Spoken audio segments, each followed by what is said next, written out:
Okay. New intro, new day. I've been just messing around with my teleprompter a lot. I think I've got it almost perfect. My eyes might seem to wander here and there. But for the most part, I think I've got everything working the way it's supposed to right now.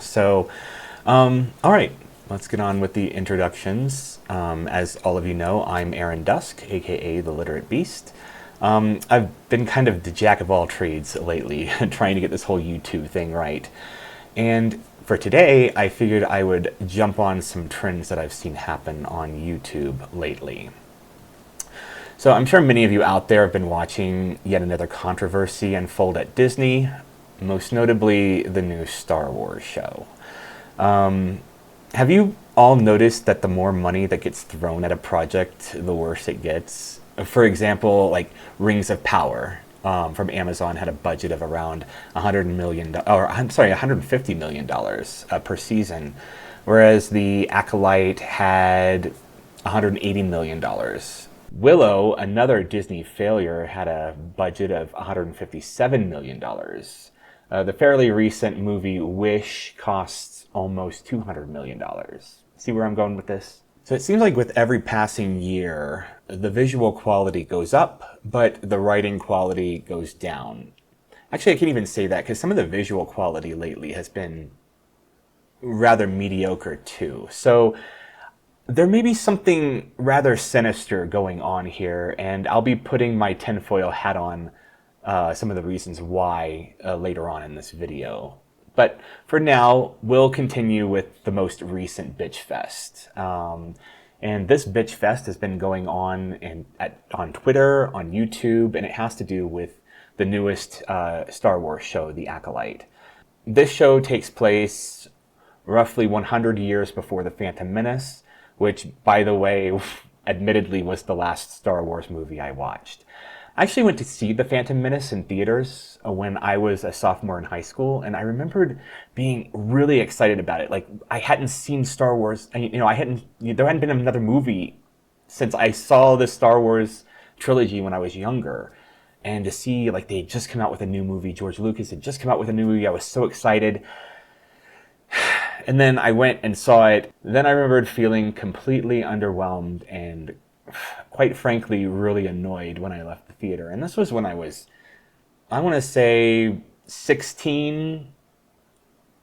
I just turned 16 or 17 years old. So I was really, really upset. And to think that, I was a teenager at the time feeling that blah about a movie says something. After that, I just sort of lost interest in Star Wars. I still watched the VHS tapes of the original trilogy throughout my teenage years, as well as watching, Spaceballs, which the humor still kind of holds up to this day, in my opinion. Star Wars inspired a lot of different things. And, it was a very, and here's the thing, Star Wars was an inspiration from Dune, which was another book that I didn't really like, but Dune really, was ahead of its time with the world building. It was just a very brilliantly designed book. The characters may have been absolute ass, but the world building was second to none. It was ahead of its time.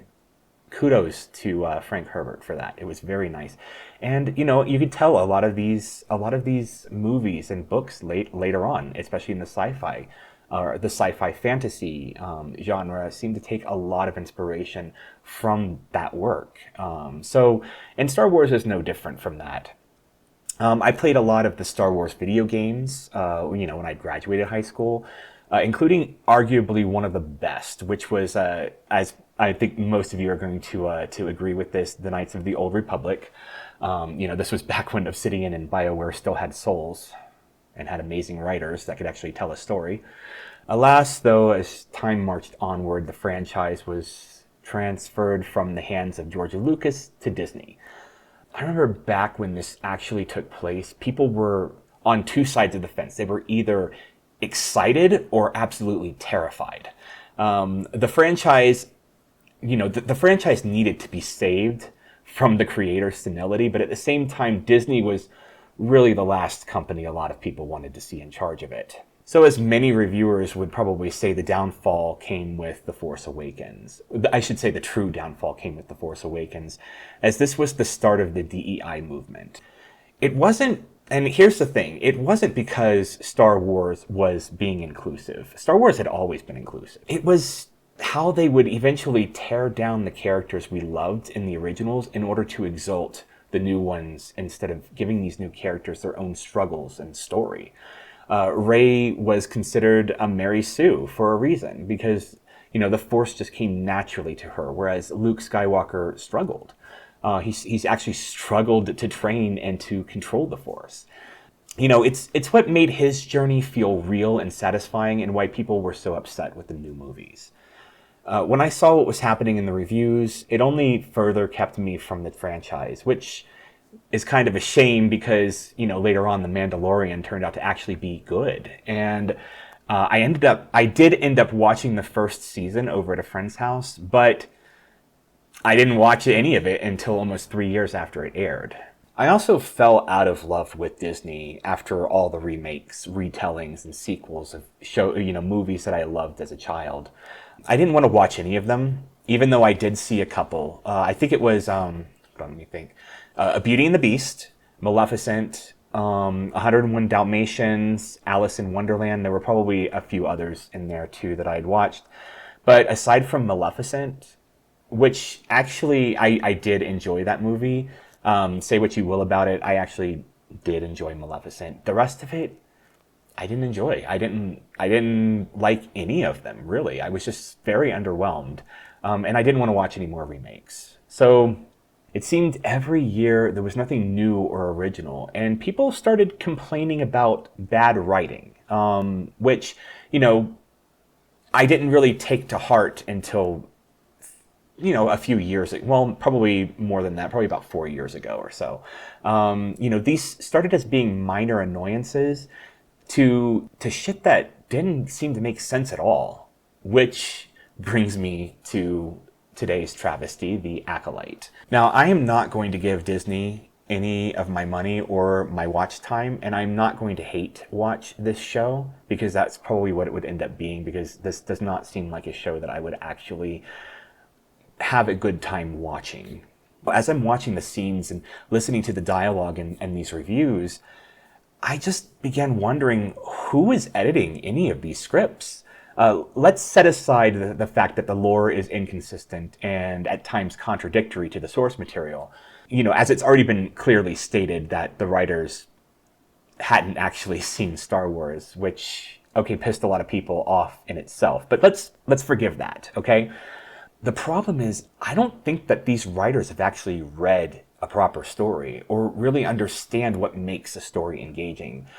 They don't seem to understand, proper pacing, as the show comes up with and resolves conflict in as quickly as a few minutes, usually with some convenient MacGuffins that don't feel satisfying. They're just there for convenience, and that's it. That's the whole point of a MacGuffin. It just seems like most of the stuff that's made nowadays, stuff just appears to advance the plot. It doesn't seem to be earned at all. Just like the characters don't seem to be earning, their place in the story. And that's what a lot of people have issue with. It's not the fact that, we have strong female characters or gay characters or, whatever. It's because the characters don't feel like they've earned anything. They don't feel satisfying to watch or to read about. The struggles the main characters seem to have are just kind of self-imposed, as they're rarely hindered by outside forces keeping them from their goals. In fact, with the last episode, no one really knows what their goals are anymore. Recently, I saw a Twitter post about the fire in space, and then comparing that to the exogorths, those billion-year-old space slugs that have atmospheric pressure in their bodies despite residing on asteroids. Well, here's the difference, and I feel annoyed that I even have to explain this. We know that fire cannot burn in space without a constant source of oxygen. And even then, that fire would look like jets of flames emanating from an oxygen source rather than those gentle campfire flames that we saw in that scene. Okay, so that's number one. Everyone knows this to be true, or at least most people do. But We don't know if there are any giant space slugs lurking around asteroid belts.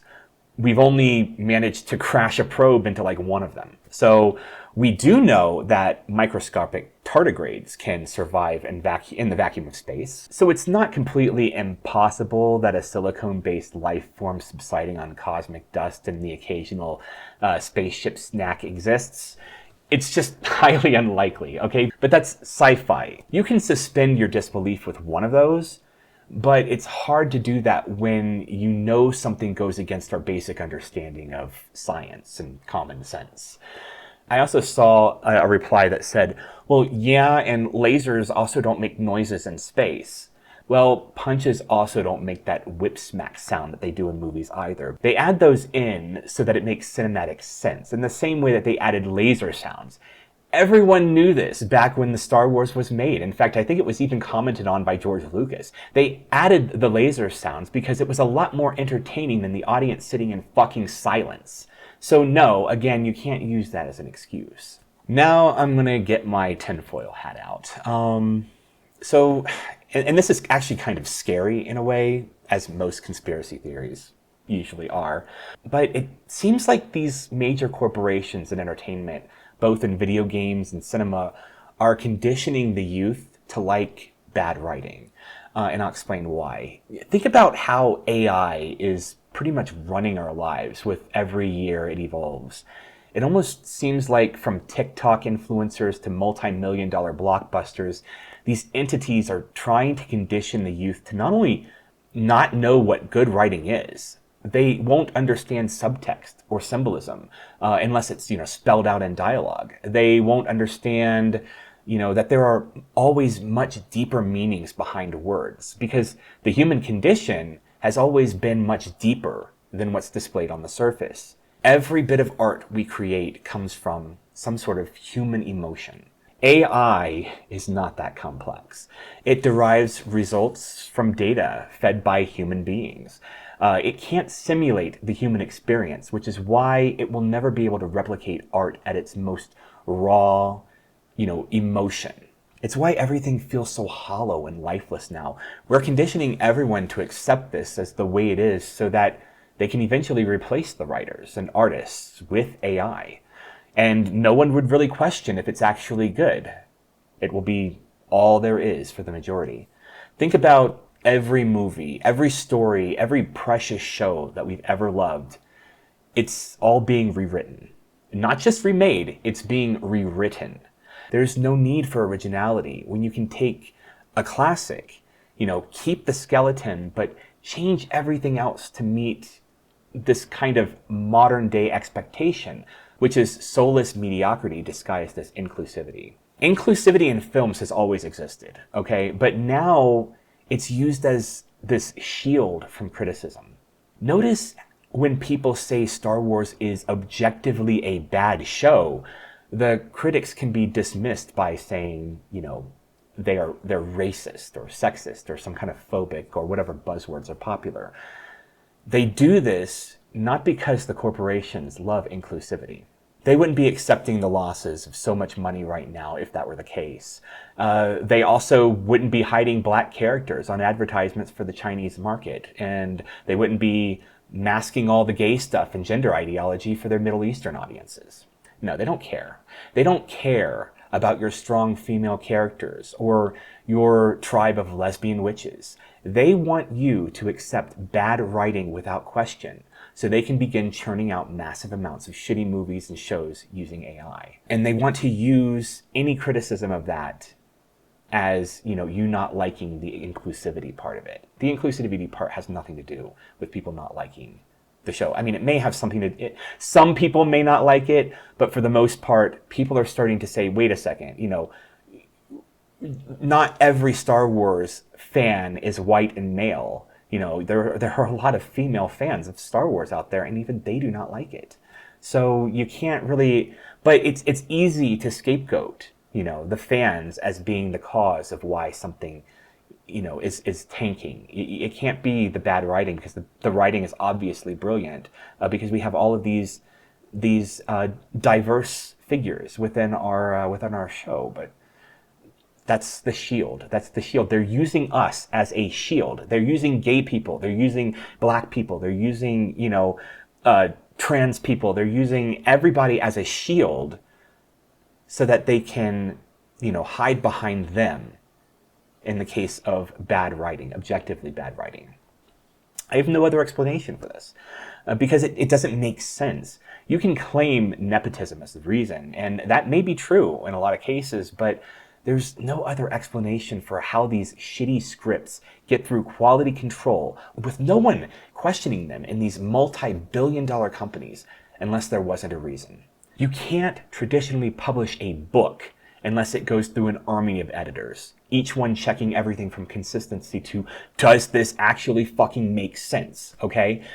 But yet Disney will happily spend $150 million on something that obviously hasn't been vetted by people who know what they're doing.